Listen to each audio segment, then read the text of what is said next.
बहुत डर लागिरहेछ अरिङ्गालले टोक्छ कि भनेर। अरिङ्गाल आइरहेछ, यहाँ आइसक्यो मलाई टोक्न सक्छ अहिले हैन। म चाहिँ तपाईलाई एक दाना अम्बा टिपेर खाएर म देखाउँछु हैन। अम्बाको दाना मैले यहाँ देखाएँ, अरिङ्गाल छ कि भनेर। हेर्नुहोस् यस्तो दाना छ यहाँ, यस्तो राम्रो छ कि यो बेलौती। हेर्नुहोस् हैन, यसको भित्र कस्तो छ भन्नुहोस् है, एकदम ताजा। यहाँ त धुलो धुवा पनि हुँदैन।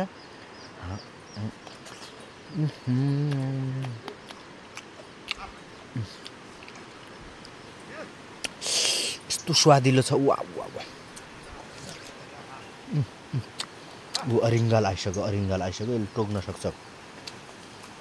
प्रत्येक बुट्टामा, प्रत्येक दानामा अरिङ्गाल छ। हेर्नुहोस् यहाँ रुखभरि अरिङ्गाल छ।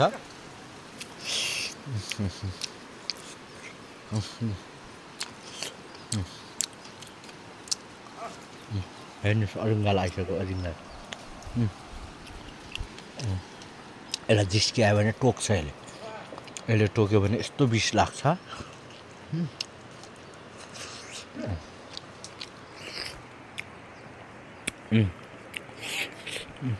हेर्नु तपाईँहरूलाई म देखाउँछु।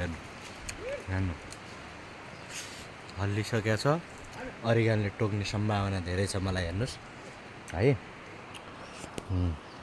एक दाना अर्को टिपेर खान्छु म। यहाँ चाहिँ छ एक दाना अरिङ्गाल छ कि भन्ने डर पनि लागिरहेको छ। हेर्न सक्नुहुन्छ यहाँ। ल हेर्नु त, थोरै टिपेँ एक दाना। हेर्नुहोस् एक दाना, यस्तो दाना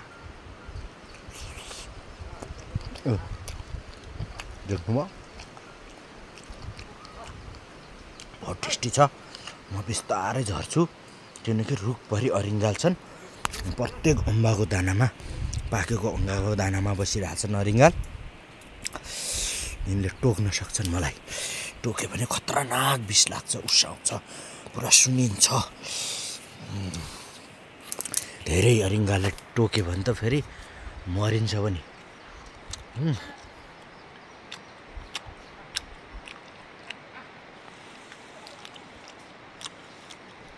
गाइज अम्बा चाहियो भने चाहिँ कन्ट्याक्ट गर्नु होला, म पठाइदिन्छु।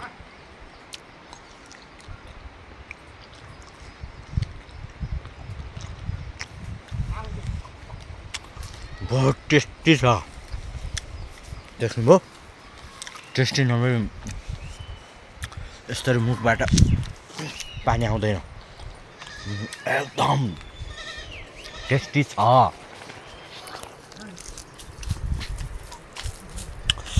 म झरिसकेको छु रुखबाट गाइज, म रुखबाट झरिसकेको छु गाइज।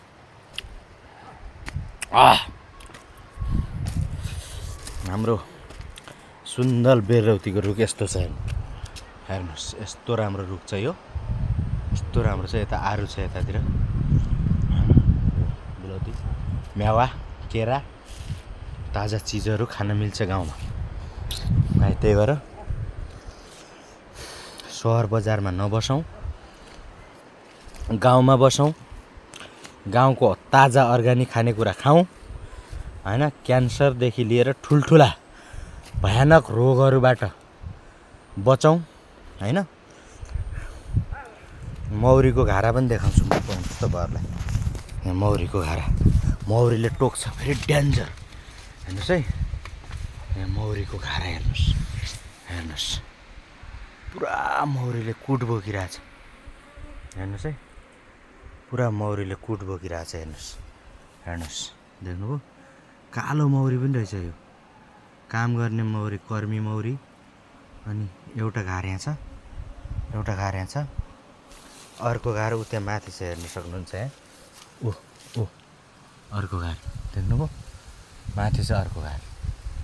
पुरा कुट बोकिरहेछ भक्का भक भन्यो। हामी मौरी यस्ता कम्तीमा 5वटा घारा छन् मौरी। यो एकदम के अरे बजारमा पालिएको मौरी होइन यो घरको चाहिँ लोकल स्पेसल मौरी हो। यो मौरीबाट ताजा मह निस्किन्छ। अहिले यो मौरी बाट निस्केको ताजा मह खाँदाखेरि हैन विभिन्न किसिमका रोगहरू अटोमेटिक सन्च हुन्छ हैन। तपाईहरुलाई मैले देखाएँ गाइज। अब तपाईहरुलाई यस्तै भिडियोहरू लोकल भिडियोहरू हेर्ने मन छ भने मेरो युट्युब च्यानललाई लाइक कमेन्ट सेयर गरेर हैन सहयोग गर्नु होला। सब्स्क्राइब बटनमा गएर क्लिक गरिदिनु होला। बेल आइकनमा गएर क्लिक गरिदिनु होला। धन्यवाद।